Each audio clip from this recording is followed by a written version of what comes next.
Bonsoir. Alors, on avait annoncé que la neige allait faire sa réapparition vendredi. Elle fait mentir.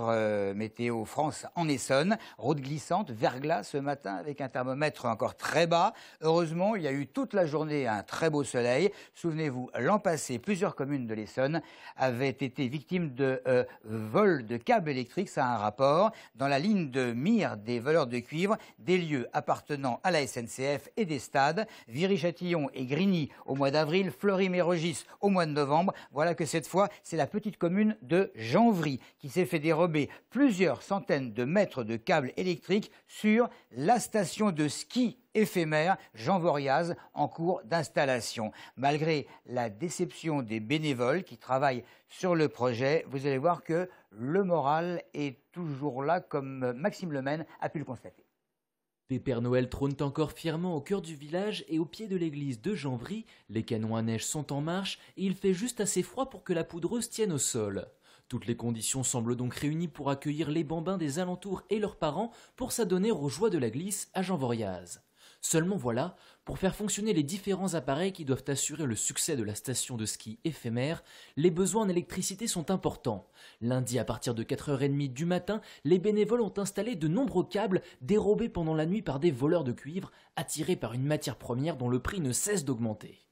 Ça nous éprouve, ça nous éprouve, on voit notre détermination si on est capable de rebondir alors qu'on pourrait être accablé, avoir un genou à terre, si on se relève ou pas.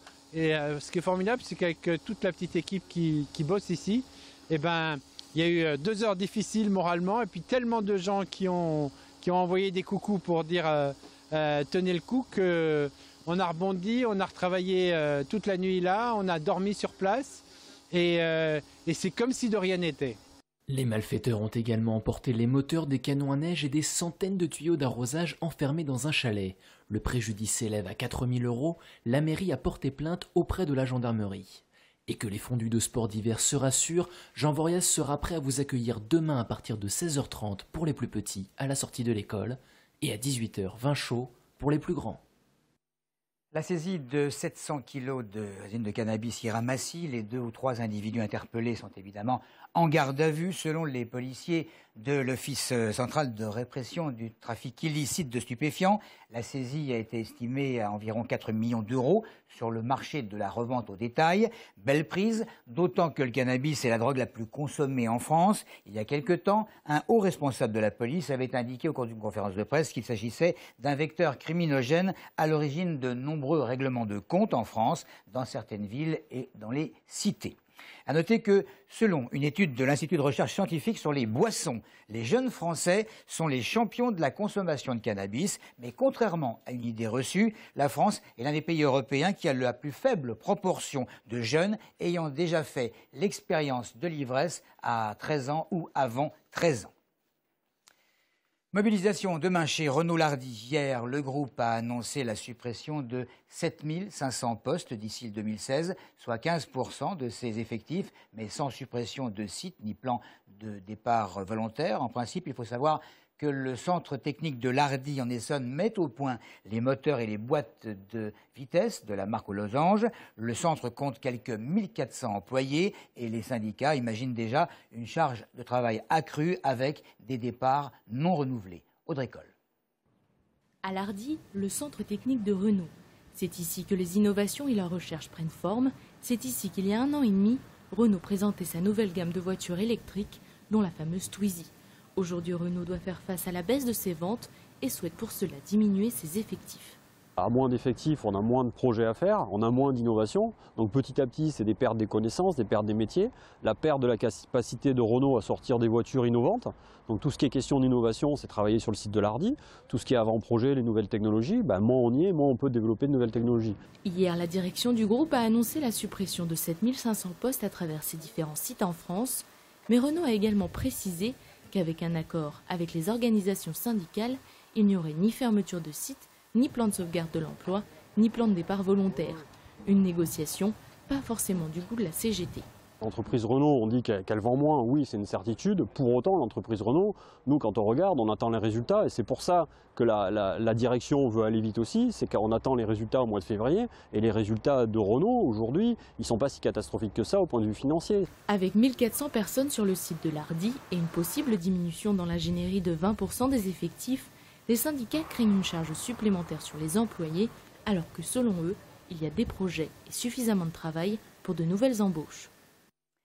Dans notre département, un coup de projecteur à présent sur la société 3D Avenir, qui est spécialisée dans des imprimantes un peu particulières, puisqu'elles impriment en volume. Depuis 2008, le personnel commercialise ces machines qui utilisent des matériaux et des techniques différentes pour reproduire tout type d'objets. Claire Colombel. À partir de plastique, de poudre ou de cire, ces machines permettent de créer des pièces en relief d'une grande précision. Cette imprimante, la Z-Printer, reproduit même les objets en couleur. Avant de pouvoir façonner quoi que ce soit, il faut d'abord un plan en 3D. Et donc de ce modèle virtuel, la machine va en réaliser un modèle physique. Donc elle va construire cet objet, on va couper des couches. Virtuellement, le programme va calculer des couches et on va construire des couches par ajout de matière, à l'inverse des solutions traditionnelles qu'on connaissait d'usinage où on enlevait de la matière. Là, on ajoute de la matière. Pour créer une pièce, il faut compter entre 20 minutes et une dizaine d'heures. C'est l'épaisseur de l'objet qui détermine le temps. 2 cm de hauteur équivaut à 1 heure de travail. Ensuite, plusieurs techniques existent pour imprimer en 3D. Alors cette machine-là, en fait, va polymériser de la poudre, donc de façon chimique. On va venir déposer sur un lit de poudre, on va venir déposer de l'encre, et cette encre va durcir cette poudre et la solidifier. Et donc, couche par couche, on va construire un objet. Aujourd'hui, nous disposons de toutes les technologies disponibles sur le marché, des technologies Z-Printer, machine à poudre, des technologies de résine, photopolymère, des technologies de fil fondu, des technologies de projection de matière. Aujourd'hui, on a une solution pour toutes les demandes, en fait. Et pour les particuliers, amateurs de cette technologie, une petite imprimante 3D va sortir sur le marché cette année. Côté prix, comptez 1 000 € contre 80 à 90 000 selon les machines professionnelles. Merci Claire, c'est fait. Les Français vont devoir pouvoir acheter des médicaments désormais sur Internet auprès de leur pharmacien. Certains médicaments seulement à condition de respecter certaines obligations. Le pharmacien, bien sûr, est responsable du contenu du site Internet qu'il édite. Mais sommes-nous vraiment prêts à acheter des médicaments sur le net? C'est la question qui a été posée à quelques Essonniens. Je suis assez méfiant déjà par rapport aux médicaments en général, donc je ne prendrais pas le risque de m'en acheter, de m'en procurer sur Internet. Absolument, il faudrait qu'un médecin m'en prescrive. Je ne suis pas confiant parce que déjà sur Internet, aujourd'hui, on a un peu de tout, n'importe quoi, et je préfère vraiment avoir l'avis d'un médecin quand c'est un médicament parce que je sais qu'il en va qu'il va de ma santé, donc non. Je serais prêt à le faire, oui. Si c'était moins cher, je pense que c'est une bonne idée, oui. Parce que je préfère être conseillé en pharmacie et que quelqu'un me donne des conseils sur ce que je dois acheter plutôt que d'aller sur Internet et puis pas savoir ce qu'il y a vraiment dans le médicament. J'aime bien rendre visite à mon pharmacien, donc je pense que je vais continuer comme ça. Je préfère me faire conseiller par quelqu'un, par un pharmacien.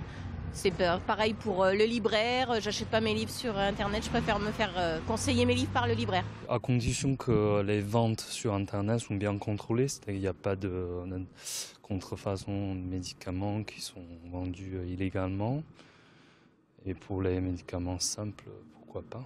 Si c'est un site, si je suis sûr de la provenance du médicament, il n'y a pas de souci. Je n'ai pas confiance en Internet et tout ça. C'est un peu trop suspect, quoi. Enfin, des nouvelles de cet homme retrouvé en forêt il y a quelques jours à Boulay-les-Trous, sérieusement blessé avec dans la tête 3 impacts de balles, sous haute surveillance, peut être mêlé à un trafic de stupéfiants. La victime récupère et reprend peu à peu ses esprits. Voilà, c'est tout pour l'info. Merci de votre fidélité.